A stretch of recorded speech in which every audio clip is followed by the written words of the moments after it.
Hi everyone. आज के video में देखेंगे होम साइंस का मोस्ट इंपॉर्टेंट टॉपिक्स कार्बोहाइड्रेट, जो आपके एग्जाम के पॉइंट ऑफ व्यू से काफ़ी ज़्यादा इंपॉर्टेंट है, क्योंकि सिंगल टॉपिक से आपके एग्जाम में हमेशा 5 से 7 क्वेश्चन पूछे जाते हैं जो काफ़ी इंपॉर्टेंट है। तो चलिए शुरू करते हैं आज का पहला क्वेश्चन। लेकिन उससे पहले अगर आप यूपीएससी तैयारी 4 स्टेट सेकेंड फेज की तैयारी कर रहे हैं तो आपको सिलेबस के अकॉर्डिंग आपको टॉपिक वाइज 3000 से ज़्यादा topic wise question answer, NCERT class 11-12 का chapter wise question answer, topic wise theory plus आपको प्रीवियस ईयर क्वेश्चन आंसर, और साथ में जो बीपीएससी की तैयारी कर रहे हैं उन्हें कंप्लीट 150 मार्क्स का नोट्स, जिसमें आपको GK GS math reasoning language paper complete 150 marks का नोट्स मिलेगा। जो होम साइंस की तैयारी कर रहे हैं, जो स्टेट वालों के लिए भी कंप्लीट 150 मार्क्स का नोट्स। अलग से आपको 10 प्रैक्टिस सेट मिलेगा, जिससे आप अटेम्प्ट करके लास्ट में देख पाओगे कितने आपकी तैयारी हो चुकी है। आप उसे प्रैक्टिस सेट से आप पता कर पाओगे। ये सब कुछ मिलेगा सिर्फ 500 में, जो डेली बहुत सारे बच्चे ले रहे हैं। अगर आप भी ज्वाइन करना चाहते हो तो इस नंबर पे कॉल और व्हाट्सएप करके इस कंप्लीट नोट्स को ले सकते हो। साथ में खुद मैं आपको गाइड करूंगा क्या पढ़ना है, किस टॉपिक पे ज़्यादा फोकस करना है, कैसे मैंने खुद का पेपर क्वालिफाई किया, हर एक चीज़ आपको डिटेल में बताया जाएगा। तो चलिए शुरू करते हैं आज का पहला क्वेश्चन।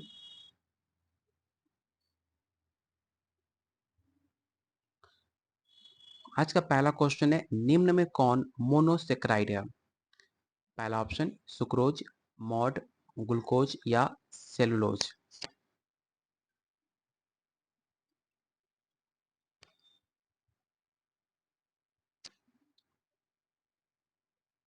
तो क्वेश्चन 1 का जो भी आंसर सी कह रहे हैं उनका आंसर बिल्कुल सही है। ग्लूकोज आपका राइट आंसर होगा। याद रखिएगा, रासायनिक विशेषताओं के आधार पर कार्बोज के 3 भागों में बांटा जा सकता है। पहला आपका होता है मोनोसेक्राइड, डाइसेक्राइड एंड पॉलीसेक्राइड। ठीक है, उसके बाद आपके हर पार्ट डिवाइड किए जाते हैं, जिससे मोनोसेक्राइड का पार्ट डिवाइड होता है ग्लूकोज में, फ्रुक्टोज में, गुल्टोज में। और ड्राइसेक्राइड को डिवाइड करते हैं 3 पार्ट में, सुक्रोज, माल्टोज और लैक्टोज। पॉलीसेक्राइड को 4 भाग में डिवाइड करते हैं, पहला ग्लाइकोजन, सेलुलोज, स्टार्च और पैक्टिन। तो आप इसका स्क्रीनशॉट जरूर रख लेना, क्योंकि काफ़ी इंपॉर्टेंट है। अगर इसे आप याद कर लेते हो आसानी से आपका 2 नंबर आसानी से आ जाता है। तो इसका स्क्रीनशॉट आप जरूर रख लेना।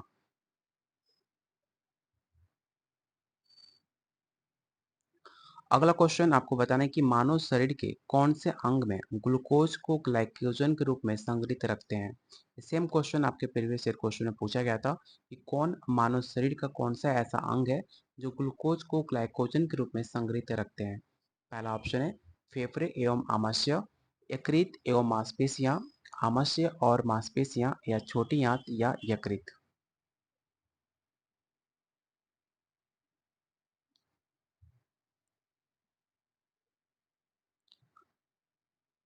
तो क्वेश्चन 2 का जो राइट आंसर होगा ऑप्शन नंबर आपका बी होगा, यकृत एवं मांसपेशियां। अगला क्वेश्चन आपको बताना है कि ग्लाइकोलाइसिस प्रक्रिया क्या होती है? जो ग्लाइकोलाइसिस प्रक्रिया होती है वो क्या होती है, आपको ये बताना है। पहला ऑप्शन है ग्लूकोज में ग्लाइकोजन का परिवर्तन, ग्लाइकोजन का विघटन, ग्लूकोज का पायरुविक अम्ल में परिवर्तन, या अमीनो अम्ल और वाशक का निर्माण।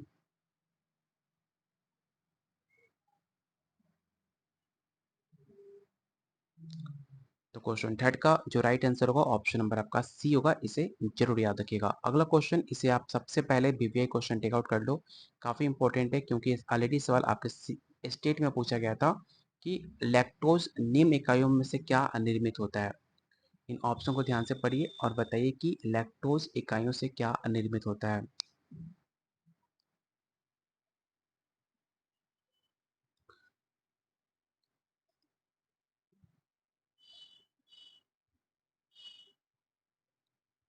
तो क्वेश्चन 4 का जो राइट आंसर होगा ऑप्शन नंबर बी होगा, ग्लूकोज प्लस गैल्टोक्स। याद रखना, लैक्टोज ग्लूकोज प्लस गैल्टोक्स से निर्मित होता है, जिसे दूध का शर्करा भी इसे कहा जाता है, जिसे वनस्पति जगत से प्राप्त नहीं होता। इसकी प्राप्ति स्तनधारियों से होती है। इसे याद रखिएगा, जिसे मोनोसेक्राइड 2 अणु से मिलकर बना होता है। इसे आप याद रखिए, काफी इंपॉर्टेंट है। क्वेश्चन नंबर 5 आपको बताना है कि निम्न में कौन सा एक उत्तम कोलेस्ट्रॉल अंश है? इन ऑप्शन को ध्यान से पढ़िए और बताइए क्वेश्चन 5 का राइट आंसर क्या होगा।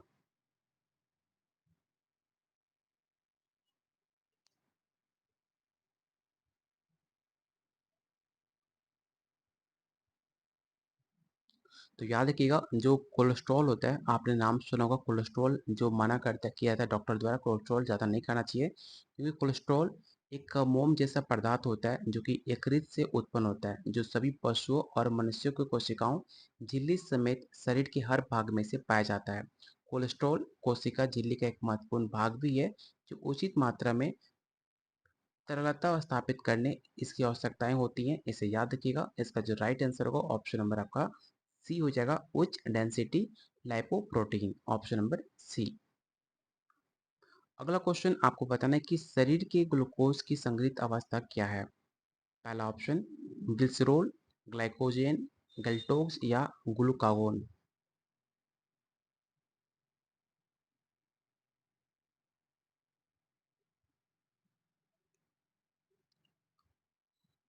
तो क्वेश्चन नंबर 6 का जो राइट आंसर होगा ऑप्शन नंबर आपका बी होगा, ग्लाइकोजन। ग्लाइकोजन होता क्या है?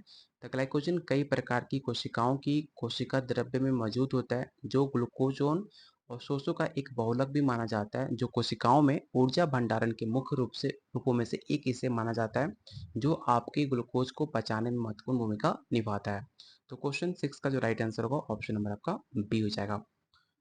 अगला क्वेश्चन आपको बताना है कि सूक्ष्म अणु जो शरीर में बहुत जल्दी अवशोषित हो जाते हैं, वो उसे क्या कहते हैं।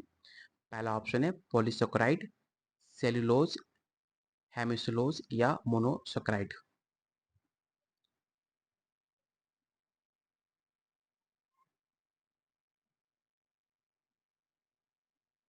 तो आपको पता होना चाहिए जो सूक्ष्म अणु होते हैं वो शरीर में बहुत जल्दी अवशोषित हो जाते हैं, उन्हें मोनोसेकेराइड के नाम से जानते हैं। ठीक है, तो इसका राइट आंसर क्या होगा? ऑप्शन नंबर डी होगा। और याद रखिएगा मोनोसेकेराइड कार्बोज का सबसे सरलतम रूप होता है। मोनोसेकेराइड दो शब्दों से मिलकर बना होता है, कौन कौन सा? तो मोनो प्लस सेकेराइड, ये बहुत बार पूछ लेता है कौन से वर्ड से मिलकर बना होता है, तो आप इसे याद रखिएगा, mono plus saccharide, option number D. अगला क्वेश्चन आपको बताना है कि मानव शरीर में स्टार्च के पाचन के लिए सर्वाधिक उत्तरदायी एंजाइम कौन सी है। पहला ऑप्शन है एमाइलेज, फास्ट्रेज, फास्फोराइज या काइनेसिस।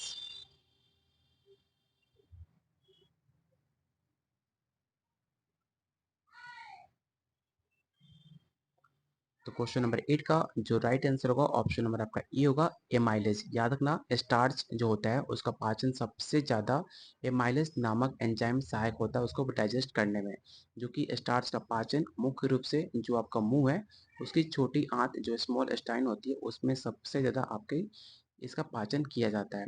इसे याद रखिएगा, ऑप्शन नंबर इसका क्वेश्चन 8 का जो राइट आंसर होगा ऑप्शन नंबर ए होगा। यहाँ पे आप देख सकते हो जो मुख होते हैं, आपका स्टार्च होता है, स्टार्च में जो आपका टैलिन होता है उसके बाद इंटेस्टाइन होता है। आमाशय में स्टार्च का पाचन नहीं होता है, इस पॉइंट को याद रखिएगा कि जो आमाशय होता है उसमें स्टार्च का पाचन नहीं होता है, परंतु जो सूक्ष्म मात्रा में जो कार्बोज होते हैं, जो स्टार्च होते हैं, वो डाक्साइड पार्ट में टूट टूट जाते हैं और जाकर उसके बाद उसकी डाइजेशन स्टार्ट होती है। इसे याद रखिएगा, आपको हर एक पॉइंट काफ़ी डिटेल मिलेगा, इसे पढ़ लेते हो आपका हर एक कन्फ्यूजन दूर हो जाएगा। अगला क्वेश्चन आपको बताना है कि इसका युग्म सही सम्मिलित करना है। एक साइड आपका माल्टेज है, दूसरा साइड लैक्टोज है, आपको बताना है इसका सही मिलान क्या होगा। चलिए इसका सही मिलान हम कर लेते हैं कि इनमें से कौन सा युग्म सुमेलित है, मतलब इनमें से कौन सा युग्म सुमेलित है आपको ये बताना है। तो इसका राइट आंसर होगा ऑप्शन नंबर डी, क्योंकि इनमें से कोई भी युग्म सुमेलित नहीं है, इसलिए इसका राइट आंसर हो जाएगा ऑप्शन नंबर डी। अगला क्वेश्चन आपको बताना है कि ग्लाइकोप्रोटीन डैश कार्बोहाइड्रेट के एक चर संगठन सहित जैव रासायनिक दृष्टि से महत्वपूर्ण यौगिक का समूह कितना होता है। 170%, 1 to 80%, 1 to 90% व 1 to 100%।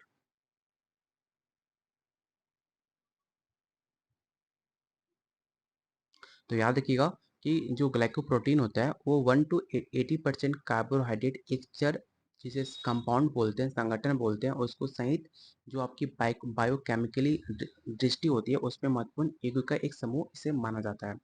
तो क्वेश्चन नंबर 10 का जो राइट आंसर होगा ऑप्शन नंबर आपका बी हो जाएगा। अगला क्वेश्चन आपको बताना है कि माइकोपॉलीसेकेराइड डैश के साथ संयोजन में प्रोटीओक्लोराइड रूप में पाए जाते हैं। पहला ऑप्शन है कार्बोहाइड्रेट, प्रोटीन, वसा या जल।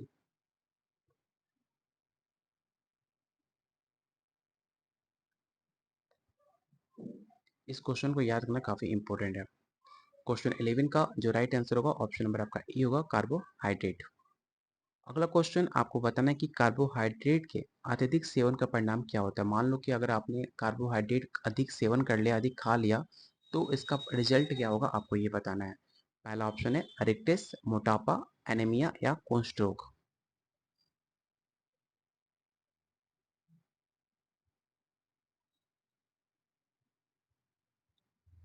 तो क्वेश्चन 12 का जो राइट आंसर होगा ऑप्शन नंबर आपका बी होगा, मोटापा होगा। जो इंसान पतला है अगर वो कार्बोहाइड्रेट अधिक ज़्यादा खा लेता है तो वो मोटापा उसका बढ़ जाएगा। यहाँ पे साफ साफ पढ़ भी सकते हैं कि कार्बोहाइड्रेट के अतिरिक्त सेवन का परिणाम मोटापा होता है, जो हमारे शरीर में कार्बोज ग्लूकोज में परिवर्तित हो जाता है और आवश्यकता से अधिक ग्लूकोज ग्लाइकोजन में परिवर्तित होकर जो आपका यकृत होता है उसमें संग्रहित हो जाता है। यकृत में ग्लाइकोजन संग्रहित करने की क्षमता काफ़ी सीमित होती है, इसलिए और अधिक कार्बोज के सेवन से ये वसा में परिवर्तित होकर शरीर की वजन को बढ़ा देता है। याद रखिएगा कि कैसे कार्बोहाइड्रेट कैसे वसा में परिवर्तन हो जाता है, यहाँ पे साफ साफ इसमें आपको बताया गया है। इसे याद रखिएगा, ऑप्शन नंबर बी इसका राइट आंसर होगा। अगला क्वेश्चन आपको बताना है कि निम्न का विचार कीजिए और नीचे दिए गए फुट की सहायता से सही उत्तर का चयन कीजिए। तो पहला आपका ऑप्शन जो कह रहा है वो कार्बोहाइड्रेट चयापचय पर इंसुलिन का प्रमुख प्रभाव विभिन्न ऊतकों द्वारा ग्लूकोज की प्रयोग को घटाना है। ऑप्शन नंबर बी है इंसुलिन का सर्वाधिक महत्वपूर्ण प्रभाव ग्लाइकोजन निर्माण की दर को घटाना है। तो बताना इनमें से कौन सा आपका सही कथन है।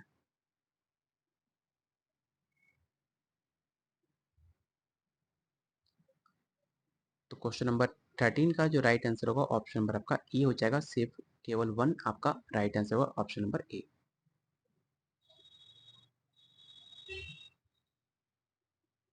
टायरिन की क्रिया के द्वारा कार्बोहाइड्रेट का पाचन क्रिया को प्रक्रिया का सही क्रम दीजिए। मतलब इसको सही क्रम में इसे हमें सजाना है कि इसका कार्बोहाइड्रेट के पाचन टायरिन की प्रक्रिया से कैसे हो सकता है। तो चलिए सबसे पहले इसको हम सजाते हैं। सबसे पहले आपका 3 आएगा, उसके बाद आपका 5, उसके बाद आपका 1, उसके बाद 4, उसके बाद 2। 3 में आपका देख सकते हो इसका 3, 5, 1, 4, 2, 3, 5, 1, 4, 2। इसका ऑप्शन में आपका 3, 5, 1, 4, 2 ऑप्शन नंबर बी में। यहाँ पे ऑलरेडी यहाँ पे दिया भी गया है जिसे 3, 5, 1, 4, 2। तो आप इसका स्क्रीनशॉट जरूर रख लेना, काफ़ी इंपॉर्टेंट है कैसे हेल्प करता है टाइलिन की क्रिया में, कार्बोहाइड्रेट के पाचन करने की प्रक्रिया में। उसका सही क्रम है जो आपके एग्जाम में पूछा जा सकता है। अगला क्वेश्चन आपको बताना है कि कार्बोज की कार्य क्या है। जो कार्बोज होता है उसका कार्य क्या है आपको ये बताना है। तो काफ़ी आसान है। कार्बोज का कार्य क्या होता है। कार्बोज का कार्य होता है हमारे शरीर में मुख्य कारण उसका ऊर्जा प्रदान करना है। 1 ग्राम कार्बोज में कितना होता है, तो एक जो ग्राम होता है कार्बोज में उसमें 4 किलो आपकी कैलोरी ऊर्जा प्रदान होता है, जो आपके मस्तिष्क और नाड़ी संस्थान को अपनी ऊर्जा की आवश्यकता पूर्ण करने के लिए हर क्षण ग्लूकोज की आवश्यकता होती है। मान लो कि अगर किसी कमी होने से प्रोटीन ऊर्जा उत्पन्न का कार्य करने लगता है तो इसमें कार्बोज अपने प्राथमिक कार्य ऊर्जा उत्पादन करके प्रोटीन को शरीर के अन्य कार्य को मुक्त कर देता है। तो इसका राइट आंसर क्या होगा, तो ऑप्शन नंबर आपका ए हो जाएगा, इसे याद रखिएगा। अगला क्वेश्चन है इन फलों में शकरा किसे कहा जाता है। याद रखिएगा इस सवाल आपके स्टेट में पूछा गया था कि जो आपके ऑप्शन दिए गए इनमें से किस को हम शर्करा के नाम से जानते हैं। फ्रुक्टोज, ग्लूकोज, गल्टोज या सुक्रोज। काफ़ी इंपॉर्टेंट है, देखने में काफ़ी आसान लग रहा है लेकिन कितनी बार इसमें बच्चे गलती कर देते हैं। तो याद रखिएगा फ्रुक्टोज जो होता है, ठीक है, याद रखिएगा जो फ्रुक्टोज होता है उसे फलों की शर्करा मतलब फ्रूट शुगर के नाम से जानते हैं। ये सबसे अधिक मीठी शर्करा होती है जो ग्लूकोज की अपेक्षा फ्रुक्टोज की मिठास दुगुना होती है। शहद की इसकी मात्रा बहुत अधिक होती है। गन्ने के रस, मीठे फल, चुकंदर आदि के साथ साथ ग्लूकोज को फ्रुक्टोज का विद्यमान भी कहा जाता है। तो ऑप्शन नंबर ए इसका राइट आंसर होगा। अगला क्वेश्चन आपको बताना है कि एक व्यक्ति के सामान्य आहार में उपस्थित कार्बोहाइड्रेट संपूर्ण ऊर्जा का लगभग कितना परसेंट ऊर्जा प्रदान करता है। ये भी सवाल काफ़ी इंपॉर्टेंट है, इसे याद रखिएगा। देखो जो मैं क्वेश्चन करा रहा हूँ ये काफ़ी इंपॉर्टेंट है, इसे याद रखिएगा। इसमें अभी जस्ट आपको स्टेट 2019 में जो हुआ था उसका भी क्वेश्चन इसमें मैंने आपको दिखाऊंगा कि 2019 में क्या सवाल पूछा गया था। तो याद रखिएगा ऑप्शन नंबर डी इसका राइट आंसर होगा 60%।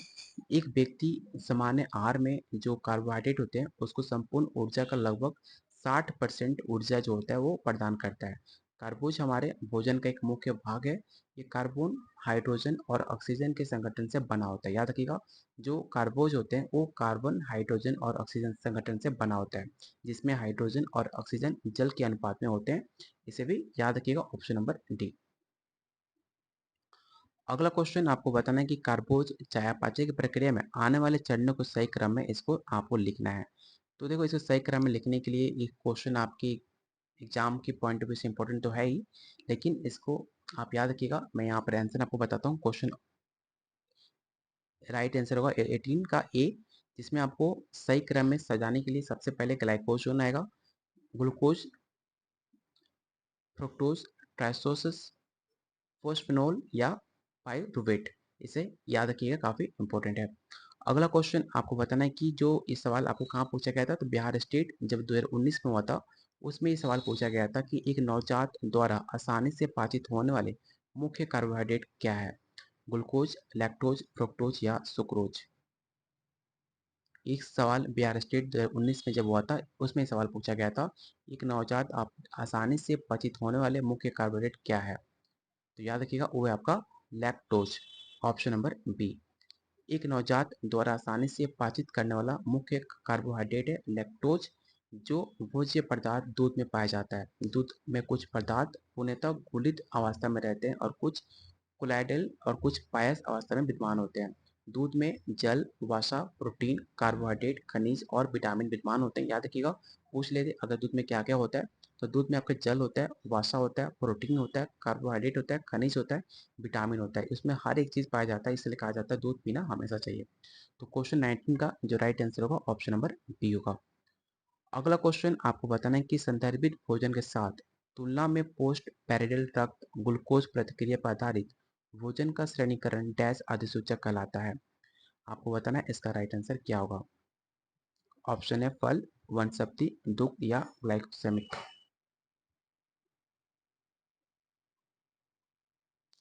तो क्वेश्चन 20 का जो राइट आंसर होगा ऑप्शन नंबर आपका डी हो जाएगा। तो आज के वीडियो में टोटल कार्बोहाइड्रेट से 20 क्वेश्चन थे। कार्बोहाइड्रेट एक ऐसा टॉपिक है जो काफ़ी इंपॉर्टेंट है आपके एग्जाम के पॉइंट ऑफ व्यू से। तो कम से कम कार्बोहाइड्रेट से हम आपको 50 क्वेश्चन कराने वाले हैं। तो अगले वीडियो में 30 क्वेश्चन और देखेंगे। अगर इतना टॉप 50 क्वेश्चन कंप्लीट कर ले तो कार्बोहाइड्रेट से अगर कोई भी क्वेश्चन पूछता है आप एग्जाम में, इससे बाहर क्वेश्चन नहीं पूछेगा। आपके आराम से कार्बोहाइड्रेट से क्वेश्चन में आप नंबर ला सकते हो।